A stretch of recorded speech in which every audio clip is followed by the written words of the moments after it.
I recommend winter reads. So these, I think I did like a holiday time read, but I'm gonna do winter reads now. So we're on the tail end to winter, but it is still here. It's still February. For us here where I live, it does warm up pretty quick in March. So I might do a spring reads in March or April, but I know for some people, winter goes forever. Sometimes even May or June. And the places I grew up, it went on forever.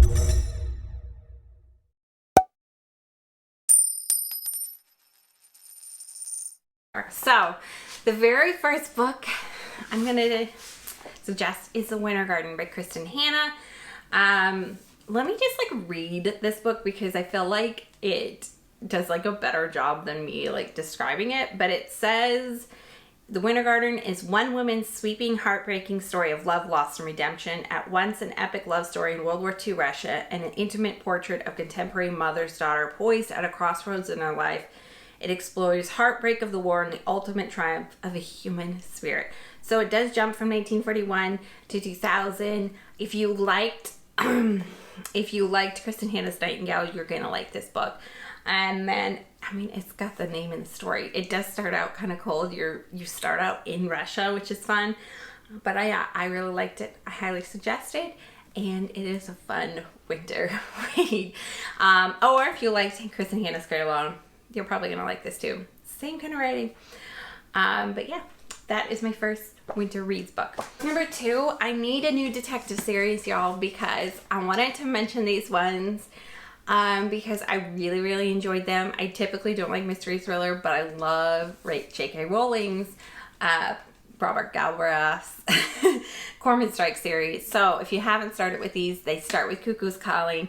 If you don't like the first book, try the second book, because the more you get to know him, the more it's about Cormoran Strike and his secretary who becomes his partner at the PI firm. So it's all about a PI series, but I wanted to mention it because in the middle of January of 2020, I think it was like January 24th, she tweeted saying she had finished the 5th and final. So hopefully not the final, but the 5th book of the Cormoran Strike. So hopefully it's coming out this year. That'd be amazing if they put it out.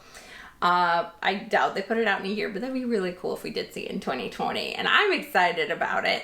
And so if you're behind in it, if you've read like the first 2, if you've read Cuckoo's Calling, and then it's not The Career of Evil, that's the 3rd one. I can't remember what the 2nd one is.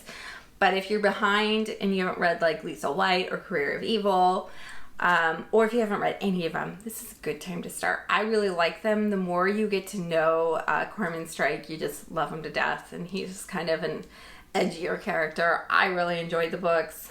Yeah, if you guys know any books like this that are detective but not, they're more about the person still, they're not just wholly about the mystery, yeah, I'd like to read them. If you suggest them down below, that'd be fun. But yeah, I thought it was a good time now just because I saw that message from J.K. Rowling and I was like, yes, I'd love another Cormoran Strike novel. Okay, so the next book is Bend in the Stars by Rachel Brunham. I did have this book, but I already lent it out because it was the first 5-star read I read this year. If you saw my wrap-up, I'll put it in a wrap-up card up here. But The Bend in My Stars, I absolutely love, and it is a story about multiple different people. It follows a woman who is a surgeon, and then she has a brother who is very intelligent, and he is a physicist or astrologist. I don't think they had like a name for that, but he's kind of in a race against Einstein at the time. And so she wants to become a surgeon, and then there's also a man who is a surgeon who is giving her chance. She works at a Jewish hospital. I think the man is Jewish that is giving her a chance. And then as well, there's also their grandma who is so endearing. So you follow all these people like across Russia. And I put it off last year. It came out like March last year, and I put it off forever because I thought it was just going to be a daunting long read. And I thought sometime in the winter I'll pick it up. And then I picked it up this winter, and I flew through it. I absolutely loved it when I picked it up in January. It was so good. There is a bit of romance, which always helps for me. I love romance.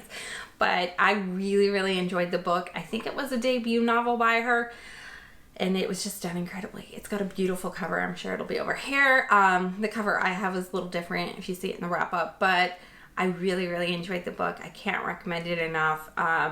And yeah, they're traveling across Russia at the tip of like the war. So the war is just starting, so they are recruiting.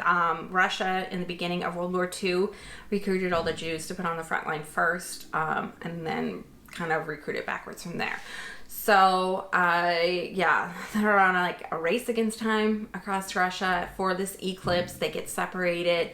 They have different paths, they have different stories. There's another young man who enters the scene, and it's just done so well. It's fun and streamlined and good, and it's good writing. And the trash man is here, so let's give him a minute. The next book is Bringing Down the Duke, A League of Extraordinary Women, #1 by Evie Dunmore. I read this in January. I had quite a lot of fun with this book. This book is highly reviewed, and I thought it was a pretty fun book. So this follows Annabelle.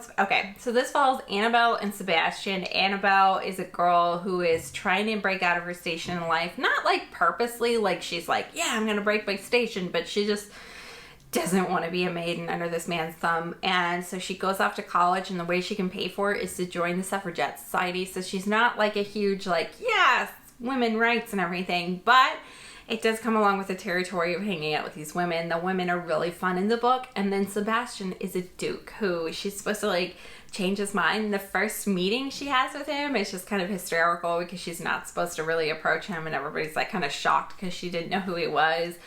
But I'm suggesting his winter reads is quite cold for the huge majority of the book. She's like, she gets invited to the Duke's brother's party, and it's like really cold, and she like storms off at one point in the snowstorm, and then she ends up getting sick. So I thought I had a lot of fun with it. It was a fun storyline, and yeah, it's kind of fun. And the women's kind of strong point, it's in between. I think when I did the wrap up, I think I put the wrap-up card already in this, but if not, I put the wrap-up card above. It's like in between like a really historical, like a Philippa Gregory, where she's like trying to be really historical accurate while bringing some life, so it's fictional, or like something like, I don't know, something like one of those shorter little historical romance reads where it's like, Finding a Duke or whatever. Those romance reads are really, really short and not a whole lot about the actual history of what they're doing, but they're writing about it like a duke in a castle. And then the other ones are really more focused on the history. With this one, it kind of lies somewhere in the middle. So it was really fun and refreshing. It's funny at points. I really liked it. And yeah, I suggest reading it this winter if you like historical romance novels. And then the very last one is Together at Midnight by Jennifer Castle. This one came out a little longer ago, but I think it came out in 2018. But this one was really cute. It was more of a YA, so if you're looking for something shorter and more YA, this one was fun. It's a very easy, simple story to read. It's about a girl and a guy, and she's like purposely like wants to meet this one guy, and she meets him, but then there's another guy there, and they've known each other, and they end up hanging out just by like coincidence because there's a snowstorm in New York City. They go through like in the very first opening scene, they go through a kind of a traumatic event where they see like a person almost die, and after that, they get like challenged by a waitress to try and be like kind. So they find it a little harder than they think. They try and go out and do things purposely that are kind for people that are struggling that they see. And so they go out and do these challenges together, which brings them closer together. So Together at Midnight is Together at Midnight on New Year's Eve. It's like a time span between Christmas and New Year's Eve. So really short and fun. YA, it's just a simpler book to read. It's not really heavy on anything on history, or the characters aren't really heavy or anything. It's a much lighter one I wanted to put in as well. So yeah, those are all my winter reads, or 5 suggested. So those are all my 5 suggested winter reads. This month I will also be having at least 5 recommended romance reads. I'm putting them out on Friday, starting this Friday. Which will be a lot of fun, and I hope you guys enjoy them. And I think I'm doing like an emotional, a chick lit, a steamy, and what's the other one? I don't even remember. But yeah, and I might do a fantasy one and throw that out there. So I'm going to do a lot more recommended reads this month. But I hope you enjoyed my winter recommended reads, and I'll see you guys in the next one. See you guys next time. Bye!